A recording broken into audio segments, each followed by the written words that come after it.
नौकरी, मजबूरी या शौक? सीधी सादी सी रोली की शादी सिड से तय होती है। शादी के बाद तुम नौकरी करना चाहोगी? नहीं नहीं, बिल्कुल नहीं। वैसे मैं ये नहीं कहती कि नौकरी करना ठीक नहीं है, लेकिन पर्सनली मैं ये सोचती हूँ कि मैं गृहिणी बनूंगी। हाँ हाँ, क्यों नहीं। गृहिणी बनना भी आसान नहीं है। एक सफल परिवार चलाना किसी देश को चलाने जितना ही कठिन है।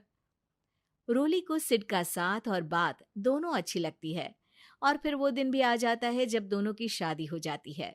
शादी के बाद ये क्या, सारा दिन किचन कपड़े और चार दीवारों के आगे पीछे घूमती रहती है। जा बाहर निकल कर देख, कितनी स्मार्ट लगती हैं वो औरतें जो नौकरी करती है।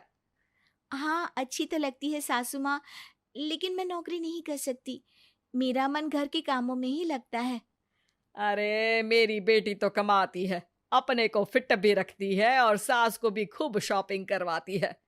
अच्छी बात है ना सासू माँ। मैं तो जो है उसी में संतोष मान लेती हूँ। बरकत होनी होगी तो इसी में भी हो जाएगी। ये बोलकर रोली चली जाती है। एक दिन सास की सहेली घर आती है, जहाँ रोली उन्हें चाय के साथ कई तरह के पकवान बनाकर खिलाती है। अरे वाह, तेरी बहू तो बहुत गुणी है। कितना सब बनाकर ले आई। मेरी वाली तो ऑफिस से आकर 2 रोटी ही सेक दे तो समझो एहसान कर दिया। अरे ऐसा ना बोल।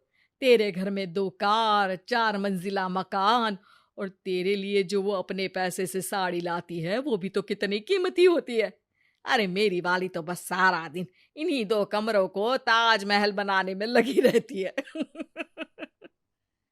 सहेली चली जाती है। कुछ समय बाद रोली को एक सुंदर सी बेटी होती है। अरे क्या सारा दिन उस बच्चे में लगी रहती है। माँ, मुझे ना 1 मिनट भी छोड़ने का मन नहीं करता। देखिए ना, कितनी प्यारी है। मैं ना इस हर पल को एंजॉय करना चाहती हूँ। अरे हाँ हाँ, हमने भी बच्चे पाले हैं। हम भी जानते हैं कि कितने प्यारे होते हैं, और अपने बच्चे को बढ़ता हुआ देखना कितना अच्छा लगता है। लेकिन एक दिन अचानक और रोली, एक बहुत बड़ी घटना हो गई। एक शॉर्ट सर्किट से पूरी दुकान जल गई। ओह, अब अब क्या कुछ समझ में नहीं आ रहा कि कैसे घर चलेगा।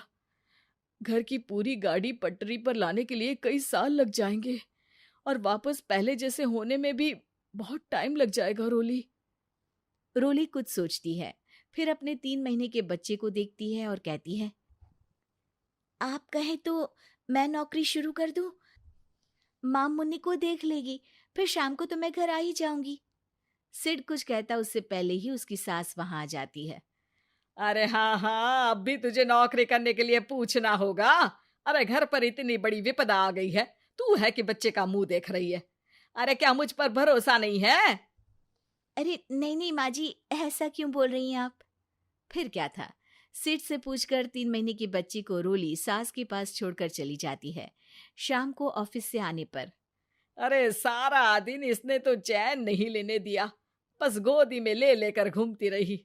हाथ दर्द हो रहा है। बहू को बहुत गिल्ट फील होता है, लेकिन जब वो घर के हालत देखती है तो चुप रह जाती है। ऑफिस में सहेली कहती है, अरे रोली, तेरी तो बच्ची छोटी है ना, कैसे मैनेज करती है? कैसे मतलब? घर पर रहती है वो अपनी दादी के साथ। ओ यार, कितनी अच्छी है तेरी सास। मेरी सास को जब पता चला कि मैं नौकरी ज्वाइन करने की सोच रही हूँ, वो तो सीधे अमेरिका चली गई मेरी ननद के पास। अच्छा, फिर तू कैसे मैनेज करती है? अरे मैंने तो फुल टाइम मेड रख ली है। ओहो, वो तो बड़ी महंगी होगी ना? हाँ यार, लेकिन कमाई भी तो हो रही है ना। यार, मैं तो कभी अपना बच्चा इनके मम्मी पापा के पास ना छोड़ू। प्यार दुलार में खराब कर देते हैं ये दादा दादी बच्चे को। नहीं नहीं, मुझे अपनी सास पर पूरा विश्वास है। जो मेरे पति को इतनी अच्छी शिक्षा के साथ बड़ा कर सकती हैं, वो मेरी बच्ची को कभी नहीं बिगाड़ेगी। खैर, रोली की इस सोच से उलट पड़ोसियों के बीच हाथ में बच्ची पकड़े रोली की सास कहती है, अरे क्या बताऊं, सारा दिन बहू बाहर रहती है। पहले अपने बच्चे पालो, फिर बच्चों के बच्चे। अरे अपना जीवन तो कुछ रहा ही नहीं। अरे नहाने भी जाती हूं ना तो इसे साथ रखती हूँ, कल को कहीं गिर गई या चोट लग गई तो बहू तो हमारी खाल उखाड़ लेगी ना। अरे ऐसा भी क्या डरना बहू से, नौकरी थोड़ी की है उसकी। अब क्या बताऊं, पढ़ी लिखी लड़कियां हैं आजकल की। चलो चलती हूँ, सब्जी बनाने का वक्त हो गया है। बच्चे आएंगे तो खाना तो बना मिले। सास ये बोलकर वहां से चली जाती है कि तभी रोली ऑफिस से घर पहुंचती है। बाहर पड़ोसियों को देखकर, नमस्ते आंटी जी, कैसी हैं आप? अरे बहुत अच्छी हूँ, लेकिन तेरी किस्मत तो सबसे अच्छी है। क्या सास पाई है, मोती दान किए होंगे तूने। तेरा बच्चा भी देखती है, खाना भी बनाती है। बेचारी बहुत काम करती है तेरी सास। हाँ आंटी, सही बोल रही हैं आप। अब ऑफिस भी दूर है तो आने जाने में वक्त चला जाता है। खैर चलती हूँ। हाँ हाँ बेटा जाओ, गर्मा गर्म खाना खाओ। रोली घर आती है, जहां सास एक बार फिर छोटी सी मुन्नी की शरारतें गिनाने में लग जाती है। अरे आज तो इसकी वजह से मुझे 2 बार कपड़े बदलने पड़े। बार बार पानी गिरा दे रही थी। दोपहर में थोड़ा सोचा कि आराम कर लूं तो दूध के लिए रोने लगी। हाय, मैं तो परेशान ही हो गई। रोली को सास की बात अब कुछ अजीब लगती है, पर वो जल्दी से कपड़े बदलकर किचन में जाकर रोटियां बनाने लगती है। सारा महीना काम करने के बाद रोली को सैलरी मिलती है।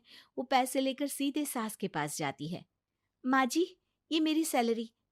आपने हर कदम में इस घर का साथ दिया। मैं नौकरी करने के पक्ष में नहीं थी। मैं तो अपने बच्चे को बढ़ता देखना चाहती थी। मैं थोड़े में भी खुशी थी। कभी मैंने आपको किचन में पैर नहीं रखने दिया था। घर की मुसीबत नहीं आती तो मैं कभी इन जिम्मेदारियों को आप पर पड़ने नहीं देती। अब सास समझ चुकी थी कि उसकी गलती कहाँ है। हाथ में पैसे देकर कहती है, मैं पढ़ी लिखी नहीं थी तो पति ने भी कभी पैसे हाथ में नहीं रखे। बेटे ने भी गल्ला संभाला, लेकिन तूने मुझे समझा। ये मेरा सम्मान है कि एक बहू होकर तूने पूरी सैलरी मेरे हाथ में रखी बेटा।